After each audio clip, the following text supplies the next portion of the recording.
Alright fellas, the fight which everyone has been asking, is this really going to happen, is actually going down.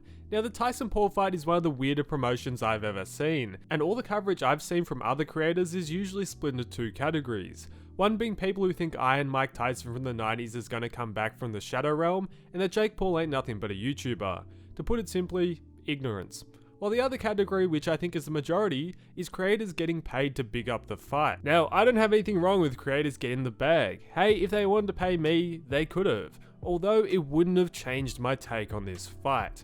So many boxing creators have been glazing a fight which really is a lose-lose situation for the sport. As a fan of the sport, I love Mike Tyson, and I understand the appeal of Jake Paul. But just before you start writing a lengthy comment about how I'm already wrong, stay with me as I give you one of the most honest breakdowns you're gonna hear before this fight on YouTube. This fight is fascinating yet horrific for several reasons. I would mostly compare this fight to an impending train crash that you just can't take your eyes off. And that's not coming from hate.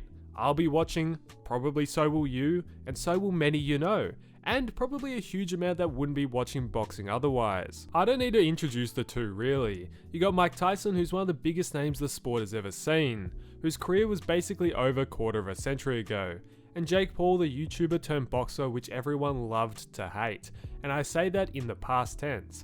I'll get into that in a moment.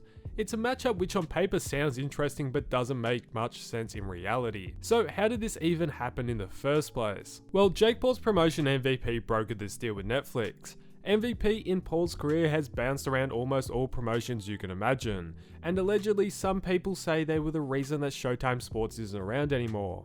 Well known for overinflating Paul's worth, they keep bouncing around till they find a promotion which is willing to pay the ludicrous guaranteed upfront fees they want, then they have the fight and then they just repeat this process. And that's exactly what we're seeing here. Netflix has been tinkering with the idea of entering combat sports. They recently signed on the WWE, and it was only a matter of time until we saw them branch into other entertainment-driven sports. So here comes along Jake Paul. They originally tried to make the Fury rematch which fell through, which makes them turn to the unlikely opponent in Mike Tyson. I wouldn't really be mentioning the business side like this if it wasn't for the kinda horrific deal for this fight. Jake Paul is getting a guaranteed $40 million.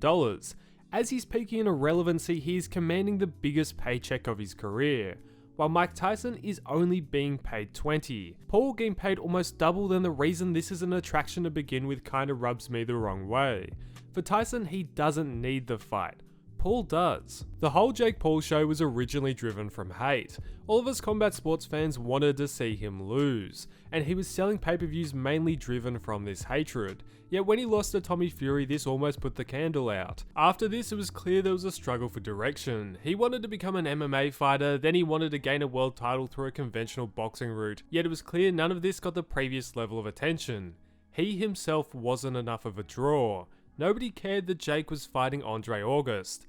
No one cared. So his promotion sat back and looked for the biggest name possible, yet have also created a scenario where he once again becomes the most hated man in combat sports. Enter Mike Tyson. Tyson hasn't had a pro fight since 2005, which was a bit of a depressing conclusion to his career. He recently, a few years ago, fought Roy Jones Jr. in an exhibition match which impressed a lot of people, more so because it was only impressive for his age. I don't think he needs the money, but I do think this was a case of the check was just too good to refuse. 20 million is good money, and for Tyson, he believes that he can still beat Jake Paul. Although if you take all the glitz and glamour away from Paul, what he actually is skill-wise is just a decent lower to mid-level boxer. If he was a genuine pro, he's the sort of guy that might win a regional title and have a pretty average record. The narrative that he's proving everyone wrong and is just a YouTuber is rubbish. For the last 5 years or more, he's had access to the best training and sparring that could possibly be provided, and has become a decent boxer in the process. Although no talk about him wanting a genuine boxing legacy is true. He's a businessman and his team wouldn't take a fight against somebody they don't think they have the edge against. So how do I see this fight going down? I think there are many potential outcomes, although some slightly better than others, none are really that great. But just let me elaborate though. Let's first walk down the path I think is most likely, Jake Paul getting the win. In reality, I fear we will see a repeat of Holyfield versus Vitor Belfort. Before that fight, Holyfield looked fantastic on the pads and on the bag. Like, just look at the shape he's in. He's only facing a former UFC champion. Does that sound familiar? Yet once it happened, although Holyfield looked in great shape and great in short clips from the gym, he ended up going out in the first round. Why? Because you can't outrun time. Belfort, although not a great boxer, the slight youth he had on Holyfield proved crucial. He was a little quicker and a little more powerful, and it showed. Then once the fight happened, revisionist history took place and people questioned why it happened in the first place, labeling it a disgrace. A year passes and enough smart marketing and enough talk about Iron Mike Tyson coming back from the death, it legitimizes this fight. Mike in this fight I don't think will be coming in overly heavy, while it's clear Jake Paul is bulking up heavy. For Jake, his Achilles heel in many of his fights is his lack of cardio. If he's getting fat, it's clear he wants the size and power advantage over Mike, and more importantly, he doesn't see this fight go in the distance. For me, stylistically, this fight is a bit of a nightmare to look at. Tyson's style is of course pretty squared up. His whole technique is based around making angles and getting under his opponent. This squared up stance worked when he was 18, he had the strength and he was quick. Yet when you're 60 and have a 240 pound Jake Paul moving towards you, probably pushing and punching, how good is that balance? I don't think it's going to be that good. If Jake Paul knocks out Mike Tyson, it's going to be pretty horrendous to watch. It's kind of like watching your favorite uncle get knocked out.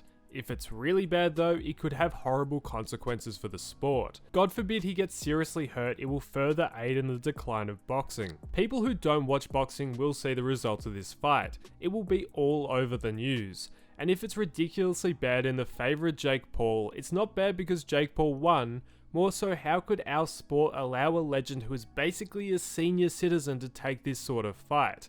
All this talk about wanting to die in the ring sounds cool for promotion, yet if he gets seriously hurt, who will they point the finger at? That's kind of worst case scenario. If Jake Paul wins, it fulfills his objective of becoming the most hated man in combat sports. No one is wanting to see Paul win, and no one will be cheering for him. Every bloke loves watching Tyson, and seeing Jake win will reignite that hatred and relevance he is so dearly looking for. And as a result, it'll kickstart back up business better than before the Fury fight. The other side of the coin is if Mike Tyson wins. I think his path to victory is in the first few rounds. If he connects and he still has power, he could put Paul down. Although I would be surprised. The only way I see him winning by decision is either Jake Paul comes in unfit or Paul's self-talk gets to him and he struggles into the later rounds, which I think we've seen holes in with so much emphasis in the Paul camp being put on belief and affirmations. That may be being a telltale sign that he truly isn't so confident in himself. Tyson knocking out Paul is something we all want to see. It's what I'll be tuning in hoping for. Yet that's what Jake has been making money off for years now. Oh, Robinson's gonna knock him out. Nah, Woodley's gonna knock him out. Nah, have you seen Anderson Silva box? It's the same thing, packaged differently. I'll be cheering for Tyson if he wins.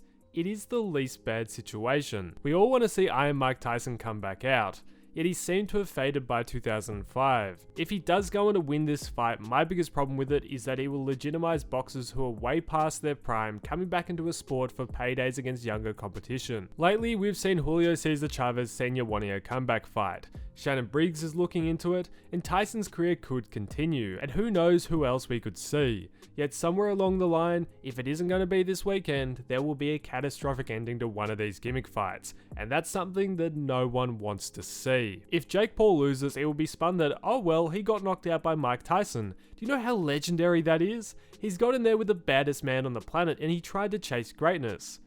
This won't be the end of Jake Paul. He will slime himself into the next promotion willing to give him the biggest payday possible.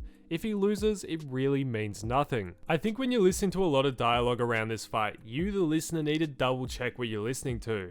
I have been too, at several times caught up in the excitement of seeing Tyson back, yet we all need a bit of a reality check. No amount of film study and reminiscing is gonna bring the old Tyson back. And at the end of the day, it's a fight which brings eyes for all the wrong reasons. As I said before, it's gonna be a train crash you can't take your eyes off. For me, immediately my eyes will be looking at how good Tyson's balance is. I'm expecting a Holyfield Belfort repeat.